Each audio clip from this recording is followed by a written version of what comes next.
नमस्कार दोस्तों, कैसे हैं आप सब लोग। 27 फरवरी के आज इंपॉर्टेंट आर्टिकल्स क्या क्या हैं ये पढ़ लेंगे हम लोग इस वीडियो के अंदर, पहले देखेंगे। और उसके साथ साथ हम ये देखेंगे कि 26 फरवरी को कल हमने जब ये शुरू किया था, जो आर्टिकल्स आपको दिए थे उसके हमने किस तरीके से नोट्स, क्विज और इंग्लिश वोकेबलरी और बाकी चीज़ें बनाई हैं और कैसे वो आपको काम आ सकती हैं। चलिए, विदाउट वेस्टिंग एनी टाइम हम लोग शुरू करते हैं। तो सबसे पहले अगर हम लोग समझें लाइव मिंट के अंदर, तो लाइव मिंट के अंदर हम लोगों ने देखा था, यहीं पे एक्स्ट्रा आगे ही हमारे पास आर्टिकल आ गया था, मैंने आगे कर लिया था उस आर्टिकल को।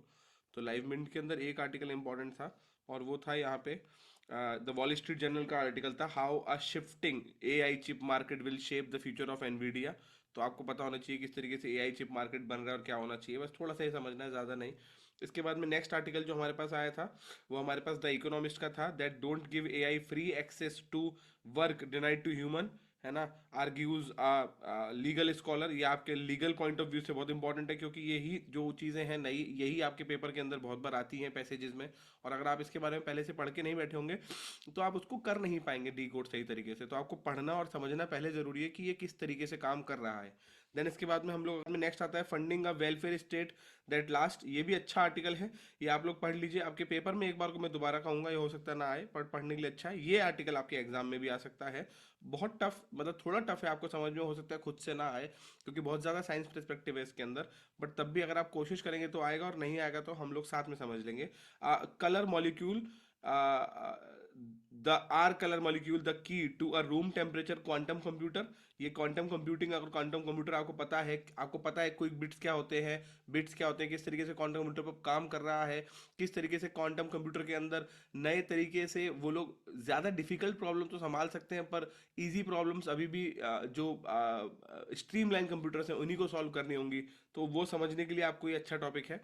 देन इसके बाद हमारा नेक्स्ट टॉपिक आता है एऑन से, that is frontier AI ethics, है ना। Generative agent will change our society in weird wonderful worrying ways, can philosophy help us get a grip on them. ये अच्छा आर्टिकल है। दोबारा से जैसे कि हम लोग अभी आपको दिखाएंगे, हमारे कल के जो टॉपिक थे उनके ऊपर नोट्स, उसमें एऑन के आर्टिकल के ऊपर हम लोगों ने क्रिटिकल रीजनिंग और इंग्लिश के भी क्वेश्चन आपको दिए हैं, सो दैट आप उनको पढ़ के समझ पाएं कि किस तरीके से ऐसे पैसेज में से ही आपके क्वेश्चंस आते हैं। तो ये एऑन का आर्टिकल हो गया। देन इसके बाद में इंडियन एक्सप्रेस पे हम लोग आते हैं। तो इस बार आज इंडियन एक्सप्रेस ने बिल्कुल धमाका ही कर दिया। बहुत अच्छे अच्छे आर्टिकल हैं। पहला आर्टिकल है Google DeepMind's Genie, an AI model that creates virtual world from image prompt. ये अच्छा आर्टिकल है समझने के लिए, ज़्यादा बड़ा नहीं है पर अच्छा आर्टिकल है। देन इसके बाद में करंट अफेयर्स के लिए आर्टिकल था वो बहुत अच्छा। देन करंट अफेयर्स के लिए दूसरा article, PM Modi announce 4 astronauts for Gaganyaan. ये अगेन करंट अफेयर्स के लिए इंपॉर्टेंट आर्टिकल। देन इसके बाद में next, warming up of warming up of climate change, what are the emission scenarios and representative concentration pathways, RCPs क्या होते हैं, किस तरीके से RCPs का काम होता है, ये समझने के लिए अच्छा आर्टिकल है। एंड देन इसके बाद में, as China sign panda conservation pact with US zoo, a look back into the panda diplomacy. आज से नहीं है, बहुत पुराने से है। चाइना दूसरे देशों को पांडा देता था और उससे अपनी दोस्ती बढ़ाता था, तो पांडा डिप्लोमेसी के अंदर ही आता था। और अब हम लोग देख लेते हैं दोस्तों कि कल हम लोगों ने जो नोट्स आपको बताए थे कि हम बनाएंगे, वो किस तरीके से बने हैं और किस तरीके से आपको मिलेंगे। जो हमारा एवेंजर बैच है उसमें तो मिलेंगे ही मिलेंगे सारे नोट्स, और जो हमारा जीके और कंटेंट बैच है उसके अंदर भी, उसके अंदर ये सारे नोट्स होंगे। आप लोगों को जो नोट्स इसके अलावा मिलेंगे, वो आप लोगों को नोट्स यहाँ से मिलेंगे, जो आप लोग हमसे जब मांगेंगे। तो इंग्लिश वोकेबलरी हर टॉपिक से रिलेटेड, और हर टॉपिक से रिलेटेड एमसीक्यू आपको ज़रूर मिलेगा। तो जैसे कि हम कल वाला पहला टॉपिक देखते हैं, तो उसकी इंग्लिश वोकेबलरी, उसका एमसीक्यू। देन इसके बाद में इसी तरीके से नेक्स्ट टॉपिक की हम लोग देखते हैं, तो नोट्स, उसके इंग्लिश वोकेबलरी, उसका एमसीक्यू। देन उसके बाद में नेक्स्ट देखते हैं, तो उसकी नेक्स्ट टॉपिक की इंग्लिश वोकेबलरी और उसका एमसीक्यू आंसर्स के साथ। और इसी तरीके से ये सारे के सारे हमारे हो गए इंग्लिश वोकेबलरी और एमसीक्यू सारे मिला के कल के आर्टिकल्स के।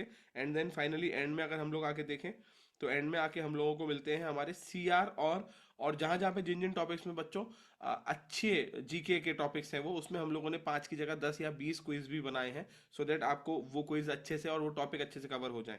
अब जैसे हम लोग क्रिटिकल रीजनिंग पे आते हैं, तो क्रिटिकल रीजनिंग के अंदर फिर ये हमारा क्रिटिकल रीजनिंग के तरीके से है, इंग्लिश वोकेबलरी के भी और क्रिटिकल रीजनिंग के भी हमारे एमसीक्यूज हैं, सो दैट आप एऑन के आर्टिकल्स के अंदर से इंग्लिश कॉम्प्रीहेंशन और क्रिटिकल रीजनिंग भी प्रैक्टिस कर पाएँ। हर क्विज और हर वर्ड का, इंग्लिश के वर्ड का मीनिंग आपको साथ मिलेगा, और हर क्विज का जो जो हम क्विज देंगे उनके आंसर्स आपको लास्ट में मिलेंगे, सो दैट आप उन क्विज को प्रैक्टिस कर पाएँ और समझ पाएँ कि कैसी चल रही है आपकी पढ़ाई। मैं दोबारा से आपसे ये कहना चाहूंगा बच्चों की, who is doing the work और you are just being spoon fed. The Hindu, Indian Express, एऑन या कोई भी आर्टिकल हो, इनको खुद आपको पढ़ना बहुत ज़रूरी है बेटा।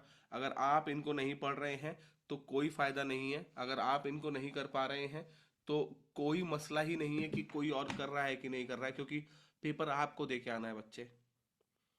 आपको अपना कॉम्प्रीहेंशन, आपको अपनी English ability, reading ability, understanding ability, pressure management, active learning, active understanding, ये सब आपको खुद को अच्छा करना पड़ेगा। अपना ध्यान रखिए। कल मिलेंगे फिर से। नमस्कार। जय हिंद।